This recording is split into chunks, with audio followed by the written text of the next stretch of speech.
देखो बच्चों, कठिन सवाल आसान जवाब। क्योंकि गणित हुआ आसान रे बच्चों, गणित हुआ आसान। अंकों का है खेल निराला, जोड़ घटाओं ने क्या कर डाला। क्योंकि गणित हुआ आसान रे बच्चों, गणित हुआ आसान।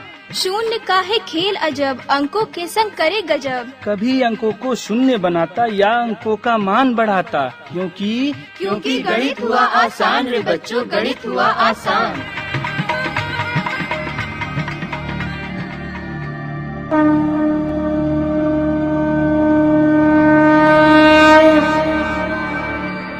90.8 FM पर मैं हूं आपके साथ आपका दोस्त बसंत। गणित हुआ आसान के एक और अंक के साथ जुड़ चुके हैं अलवर की आवाज में।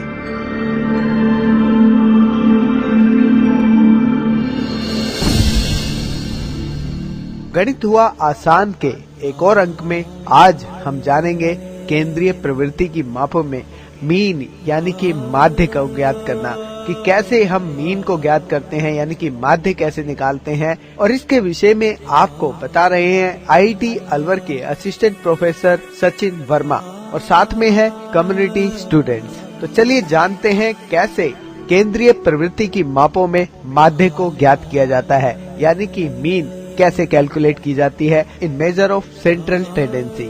तो चलिए जानते हैं।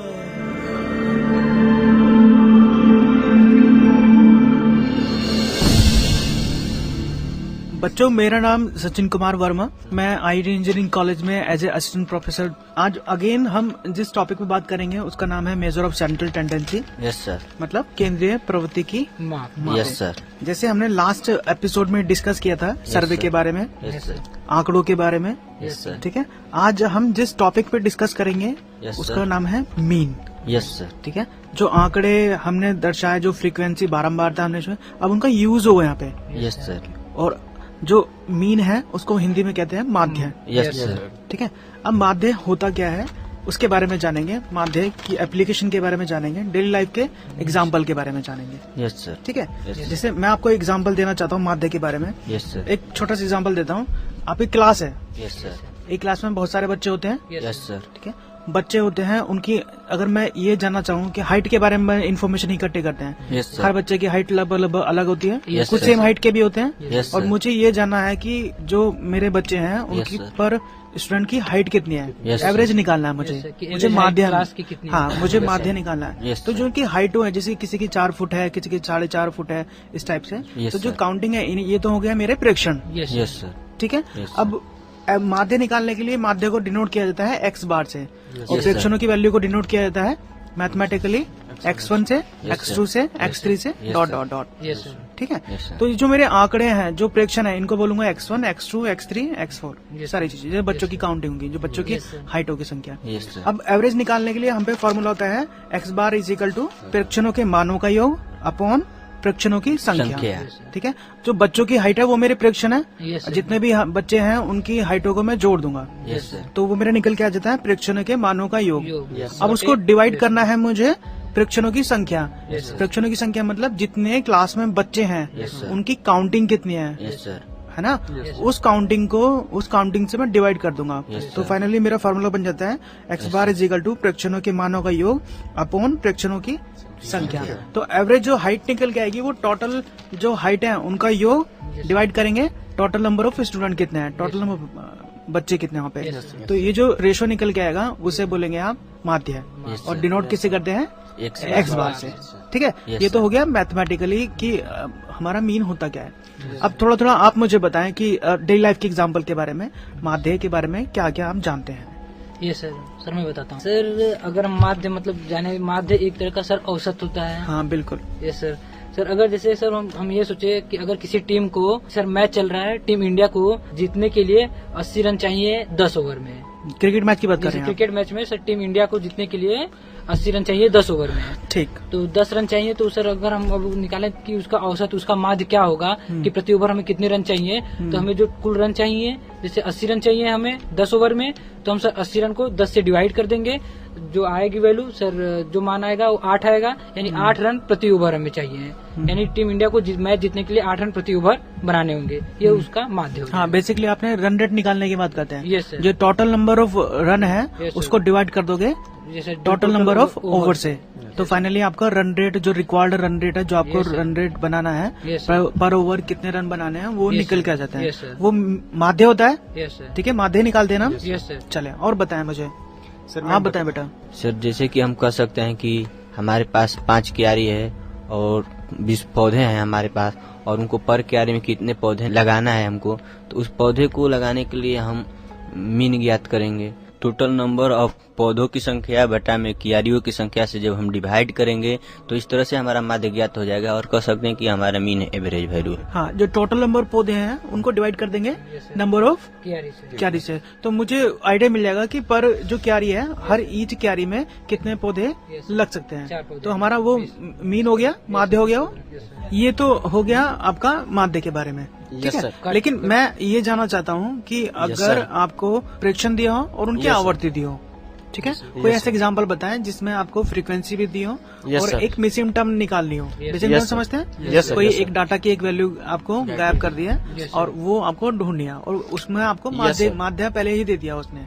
Yes sir. ठीक है, कोई एग्जाम्पल बताएं। राजेश आप बताएं। सर मैं ये कह सकता हूँ सर, जैसे कि विद्यार्थी है, डेली स्कूल जाते हैं पढ़ने के लिए जी, तो 5 स्टूडेंट ऐसे हैं सर जिसको कि रास्ते में जाने के लिए किराए में खर्च होती है 10 रुपया, और 4 स्टूडेंट ऐसे हैं जिसको 5 रुपया खर्च होती है सर, और 20 रुपया खर्च करने वाले स्टूडेंटों की संख्या सर नहीं दिया गया है। यानी कि कितना स्टूडेंट ऐसे है जो कि 20 रुपया खर्च जो कि ये वैल्यू निकालनी है आपको, जिसे कि मुझे ये फ्रीक्वेंसी वैल्यू निकालनी है सर। हाँ। और 15 रुपया खर्च करने वाले 3 बच्चे हैं, और 12 रुपया खर्च करने वाले 2 बच्चे हैं। तो इस प्रकार सर हम क्या निकालते हैं सर, एक सिग्मा एफेक्स निकालते हैं। तो सिग्मा एफेक्स निकालने के लिए क्या करते हैं, जो सर दिए हुए हैं खर्च रुपयों में सर और बच्चों की संख्या दिए हुए हैं, इस दोनों को हम मल्टीपल करते हैं। तो इस प्रकार देखते हैं कि 10 रुपया खर्च करने वाले 5 बच्चे हैं, तो हम क्या करते हैं सर 10 गुना 5 करते हैं तो 50 आती है, और 5 रुपया खर्च करने वाले 4 बच्चे हैं तो 5 गुना 4 करते हैं तो 20 आती है, और एफ बच्चे ऐसे हैं जो कि 20 रुपया खर्च करते हैं तो 20 गुना एफ करते हैं तो 20 एफ आ जाती है, और 3 बच्चे ऐसे हैं जो 15 रुपया खर्च करते हैं तो 3 गुना 15 करते हैं तो 45 आ जाती है, और 2 बच्चे ऐसे हैं जो 12 रुपया खर्च करते हैं, 2 गुना 12 करते हैं तो 24 रुपया आ जाती है।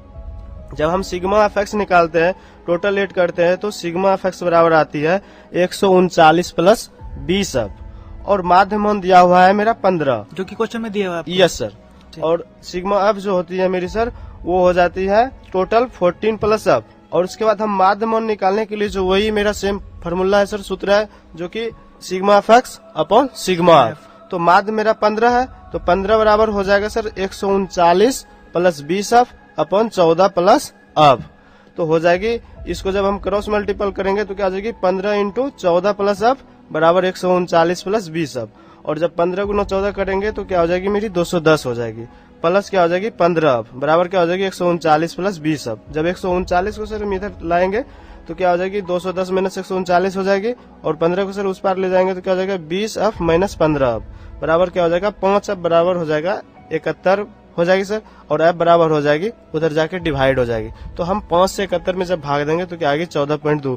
इस प्रकार देखते हैं कि 14.2 ऐसे है जो कि 20 रुपया खर्च करते हैं। तो ये जो आपने एग्जाम्पल दिया, अगर हमें प्रेक्षणों और उनकी आवृत्ति के बारे में इन्फॉर्मेशन हो और क्वेश्चन में आपको माध्य भी दिया हो, तो आप किसी एक मिसिंग टर्म जो अननोन है जिसके बारे में आपको इन्फॉर्मेशन ज्ञात कर रहे हैं, वो इन्फॉर्मेशन आप निकाल सकते हैं। जैसे यहाँ पे आपने एफ माना है, जो वैल्यू आपको निकालनी है, और माध्य आपको दिया था, तो फाइनली सेम फॉर्मूला है उसमें अप्लाई करेंगे और आपका फाइनली आंसर निकल आएगा, जो कि मिसिंग टर्म होगी। Yes sir. ठीक है, अब आप बताएं बेटा। जैसे हमारे स्कूल में सर डांस का एक प्रतियोगिता होता है, ठीक। और प्रतियोगिता का नंबर 10 नंबर का रहता है, और 10 बच्चे उसमें भाग लेते हैं। तो सर एक बच्चा उसमें से 5 नंबर पाता है, एक बच्चा 10 नंबर पाता है, और एक बच्चा 7 नंबर, एक बच्चा 6 नंबर, एक बच्चा 7 नंबर, ऐसे ऐसे 10 बच्चे नंबर प्राप्त करते हैं। और जिससे इसका हमको एवरेज वैल्यू निकालनी पड़ेगी। तो सर हम सबका योग जोड़ के सर 10 से भाग दे देंगे, क्योंकि बच्चों की संख्या 10 थी, तो हमारा एक मीन वैल्यू निकल जाएगी, माध्य वैल्यू निकल जाएगी, जिसको हम हिंदी में माध्य कहते हैं। डांस कंपटीशन था, यस सर। ठीक है। डांस कंपटीशन में अलग अलग बच्चों को अलग अलग मार्क्स मिले, ठीक है। और अगर मुझे निकालना हो कि पर जो कंपटीटर है एवरेज मार्क्स आए कितने हैं, पर व्यक्ति के एवरेज मार्क्स कितने हैं, तो जो टोटल नंबर ऑफ मार्क्स हैं उनको जोड़ दिया आपने, जिसे हम कहेंगे प्रेक्षणों के मानों की संख्या, और डिवाइड करेंगे प्रेक्षणों की संख्या। वो प्रेक्षणों की संख्या होगी यहाँ पे, जितने नंबर ऑफ कैंडिडेट ने पार्टिसिपेट किया वो प्रेक्षणों की संख्या हो जाएगी। तो डिवाइड करेंगे तो आपका निकल के आ जाएगा मीन, ठीक है, जिसे कहेंगे average marks of the dancers, ठीक है। चलो आप बताएंगे मुझे। मैं राजेश कुमार। मैं सर ये कहना चाहता हूँ कि सर जैसे कि चिल्ड्रन डे पे सर टीचर ने स्टूडेंट को केला बांटे सर, जो कि सर एक बच्चे को 2 केले दिए सर, और फिर 3 बच्चे को 4 केला दिए, फिर 4 बच्चे को 5 केला दिए सर, फिर 5 बच्चे के 6 केला दिए, फिर 3 बच्चे को 7 केला दिए।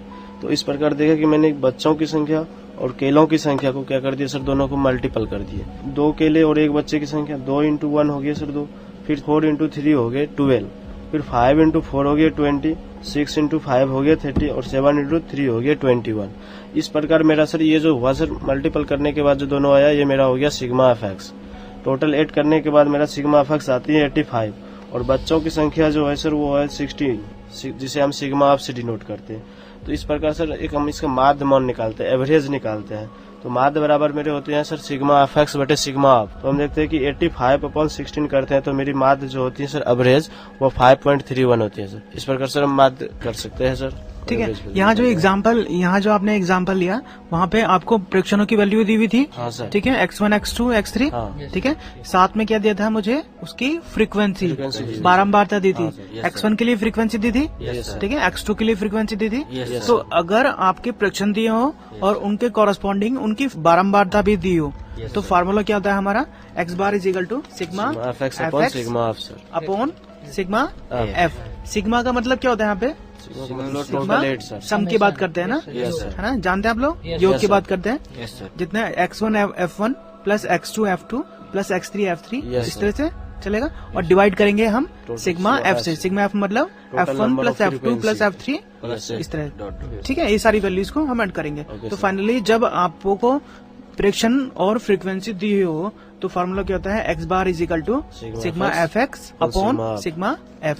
आपने वो एग्जाम्पल दिया है, ठीक है बेटा, गुड राजेश। सर एक और सर उदाहरण हो सकता है। हाँ बताएं सर। जैसे अगर सर किसी फैक्ट्री में कुछ मजदूर काम कर रहे हैं तो उन मजदूरों की सर औसत सैलरी का हम निकाल सकते हैं। जैसे सर किसी फैक्ट्री के 5 मजदूरों की अगर हम औसत सैलरी की बात करें, एक मजदूर 100 पाता है, दूसरा 110, तीसरा 120, चौथा 140, पांचवा 150। अब इनको हम अगर इनका योग करें, इन सारे मानों का योग करें तो हमें 600 आते हैं। मतलब पूरी सैलरी जो है 600 हो गई। टोटल मानों का योग सर 600।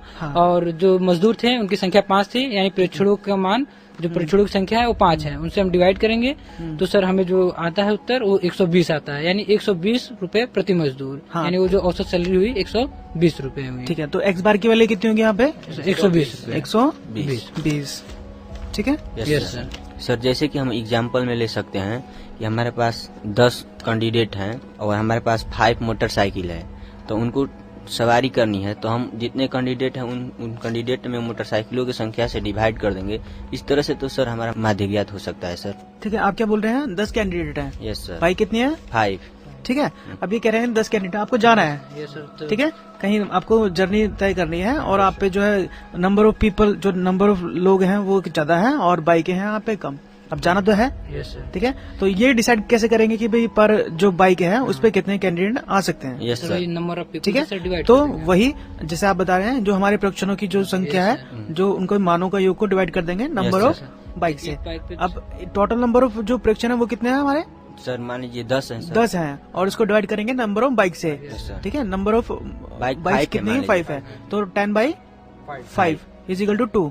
तो पर बाइक पे जो व्यक्ति आएंगे वो कितने आएंगे? जो एवरेज निकलेगा वो 2 आएगा। तो ये हमारा माध्य हो गया, जिसे हम एक्स बार से डिनोट करेंगे। ठीक है, चलो सर मैं ये कह सकता हूँ कि सर एक गांव में किसान है, जो कि ए किसान है उसके पास टोटल 20 बैल है सर, और बी किसान ऐसे है जिसके पास 10 बैल है, और सी किसान ऐसे है जिसके पास 30 बैल है, और डी किसान ऐसे है जिसके पास 10 बैल है। इस प्रकार देखते हैं कि सर टोटल हम जब बैलों की संख्या को हम ऐड करते हैं टोटल बैलों की संख्या ऐड करते हैं और अपन में किसानों की संख्या कर देते हैं, तो इस प्रकार मेरा एवरेज माध्य मान निकल जाती है सर। ठीक है, तो यहाँ पे जो प्रेक्षण है वो कौन होंगे? प्रेक्षणों की संख्या कितनी कितनी है? x1 की वैल्यू, बेटा x1 की वैल्यू जो है, जो वैल्यूज निकल के आ रही है वो है। Okay sir. ठीक है, x1 की वैल्यू कितनी है? x1 की वैल्यू सर 20, x2 की वैल्यू 10 सर, x3 की वैल्यू 30 है सर, x4 की वैल्यू और 10 है। हाँ, तो ये क्या है मेरे? ये प्रेक्षणों के मान है। अब मुझे फार्मूले में क्या होता है? x bar is equal to प्रेक्षणों के मानों का योग। तो ये सारी वैल्यू को हम कर देंगे ऐड, ठीक है, और डिवाइड करेंगे नंबर ऑफ प्रेक्षण कितने हैं, मतलब नंबर ऑफ किसान कितने हैं। किसान कितने हैं आपके? Sir A B C D में इस प्रकार लिए हैं सर। आपके 4 किसान हैं, ठीक है, तो टोटल नंबर ऑफ प्रेक्षणों को डिवाइड कर देंगे टोटल नंबर ऑफ किसान से, तो आपका माध्य निकल जाएगा। माध्य मतलब पर हर किसान के पास कितने कितने बैल आ सकते हैं, ठीक है, वो आपका एवरेज निकल जाएगा, माध्य निकल जाएगा। ठीक है, जैसे मैं भी एक एग्जांपल बताना चाहता हूँ। जैसे गवर्नमेंट ऑफ इंडिया सर्वे कराती है, और गवर्नमेंट इंडिया ने सर्वे कराया है कि किसी गांव के अंदर मुझे प्रति व्यक्ति आय निकालनी है। होता है सर्वे, प्रति व्यक्ति आय निकालते हैं। तो जब प्रति व्यक्ति आय निकालते हैं तो हम सर्वे में क्या ज्ञात करते हैं कि गांव में जाते हैं, फैमिली के बारे में इन्फॉर्मेशन इकट्ठी करते हैं। एक फैमिली में कितने बंदे हैं, कितने व्यक्ति हैं, और उनकी पर की इनकम कितनी है। ठीक है, कुछ लोग बुजुर्ग हैं, शायद नहीं कमाते हैं, कुछ की इनकम है, कुछ कमाते हैं, कुछ कम कमाते हैं, कुछ ज्यादा कमाते हैं। तो एक गांव के सारे लोगों की मैंने अलग अलग इनकम के बारे में डाटा तैयार कर लिया, जो मेरे प्रेक्षणों की वैल्यूज है। ठीक है, मान लो 100 लोग हैं गांव के अंदर और 100 लोगों की अलग अलग कमाई है। ठीक है, या 60 लोग हैं, उनकी अलग अलग कमाई है। अब मुझे निकालना है प्रति व्यक्ति आय। हम क्या करते हैं? हर व्यक्ति की आय को जोड़ते हैं।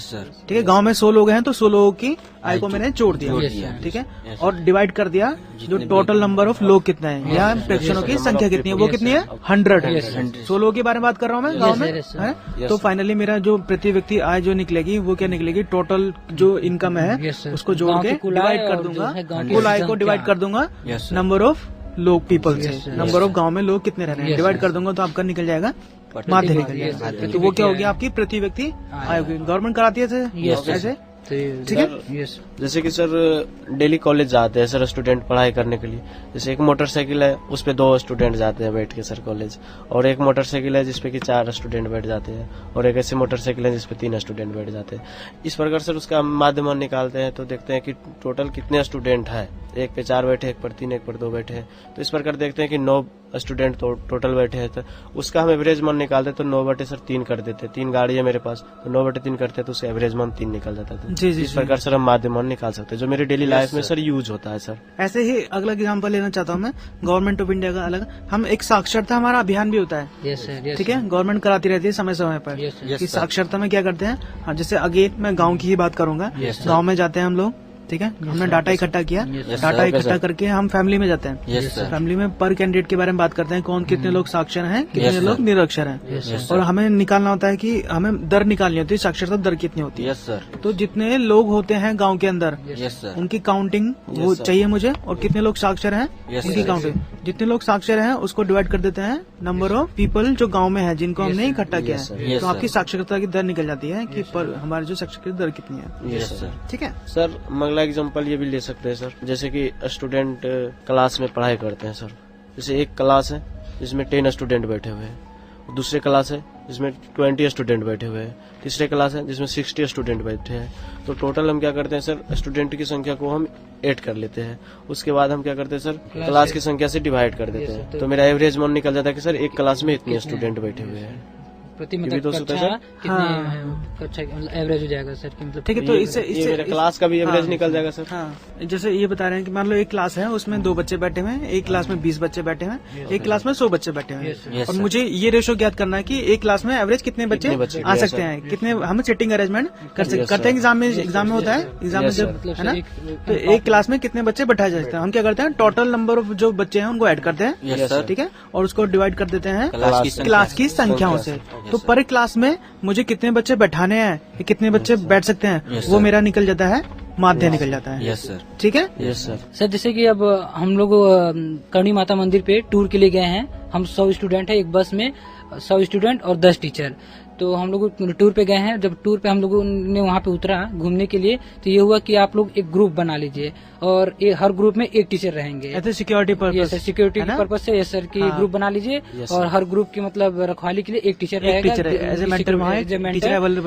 तो अब हमको ये फाइंड आउट करने के लिए कि कितने बच्चों पे कितने टीचर रहेंगे, इस चीज के लिए क्या करेंगे सर कि हम नंबर ऑफ स्टूडेंट में नंबर ऑफ टीचर से डिवाइड कर देंगे। ये सर कि मतलब जो प्रेक्षणों का मान मतलब जो टोटल स्टूडेंट है हमारे पास 100 है, तो हम और प्रेक्षणों की संख्या यानी टीचर जो मतलब हमारे पास 10 हैं, हम 100 में 10 से भाग दे देंगे सर, हमारा आंसर आएगा 10, यानी हर 10 स्टूडेंट पे एक टीचर वहाँ पे हो जाएंगे। एक टीचर के साथ फाइनली आपको बच्चे मिल जाएंगे। एक टीचर पे कितने बच्चे अवेलेबल होगा वो उनके साथ ये भी मतलब ग्रुप बन जाएगा, है ना, ग्रुप टास्क हो जाएगा।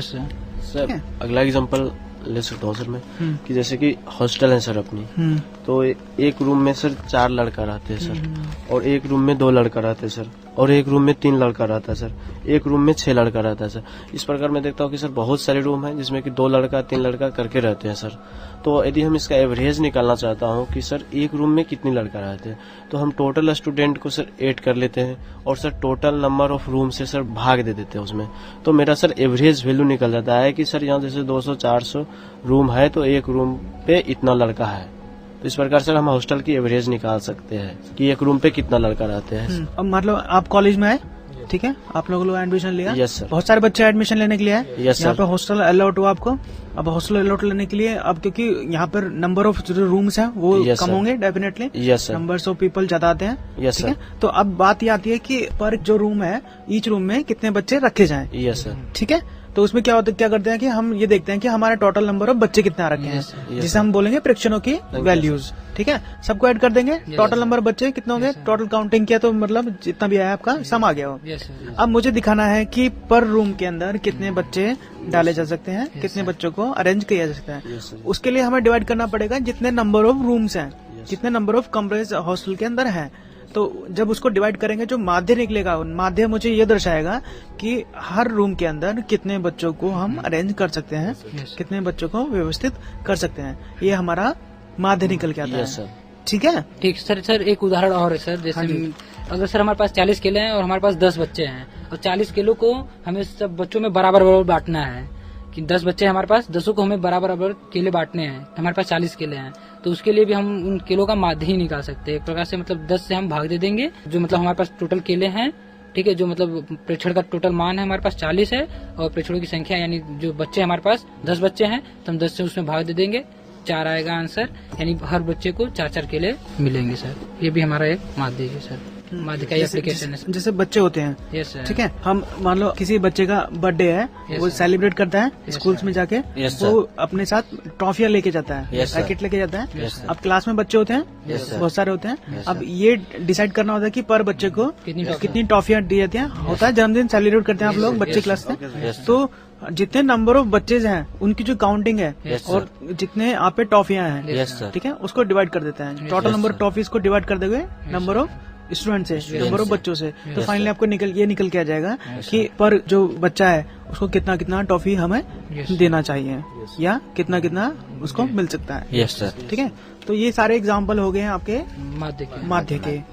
ठीक है, आप लोगों को चीजें क्लियर हुई माध्य के बारे में? Yes sir. तो बच्चों ये था हमारा आज का टॉपिक माध्य, जिसके बारे में हमने मतलब जाना कि माध्य होता क्या है और डेली लाइफ में इसके कहाँ कहाँ यूज होते हैं। ठीक है, नेक्स्ट जो एपिसोड होगा उसमें हम आगे चीजों को लीड करेंगे, आगे डिस्कस करेंगे, जो कि हमारी केंद्रीय प्रवृत्ति की माप का एक नया टॉपिक होगा। ठीक है, इसे यहाँ फिनिश करते हैं। Okay sir, thank you sir. Sir thank you sir. 1 minute sir. Sir आपसे मिलकर बहुत अच्छा लगा। इस तरह से सर हम आपसे मिलते रहेंगे। सर आपके लिए 2 वर्ड सर आपके बोलना चाहते हैं। हाँ बोले बेटा। सर कभी दोस्ती कभी दुश्मनी ये तो कुदरत के नजारे होते हैं। कभी दोस्ती कभी दुश्मनी ये तो कुदरत के नजारे होते हैं। नॉलेज उनको भी जरूरी होता है जो गरीबी रेखा से किनारे होते हैं। वाह, बहुत अच्छे बेटा।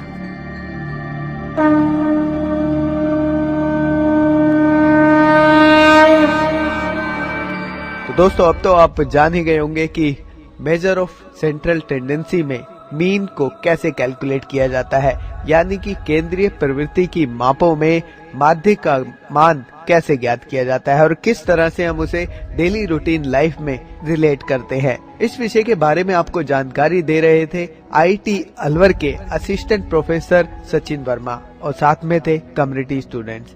ये प्रोग्राम भारत सरकार के विज्ञान एवं प्रौद्योगिकी विभाग द्वारा उत्प्रेरित एवं समर्थित किया गया। आपको ये प्रोग्राम कैसा लगा, आप अपनी फीडबैक प्रतिक्रिया हमें दे सकते हैं। फीडबैक देने के लिए हमारा पता है कम्युनिटी रेडियो अलवर की आवाज 90.8 megahertz, IIT group of institutions, north extension, MIA Alwar, Rajasthan. हमारे फोन नंबर है 9587908908 और दूसरा नंबर है 014451211190। आप हमें मेल भी कर सकते हैं।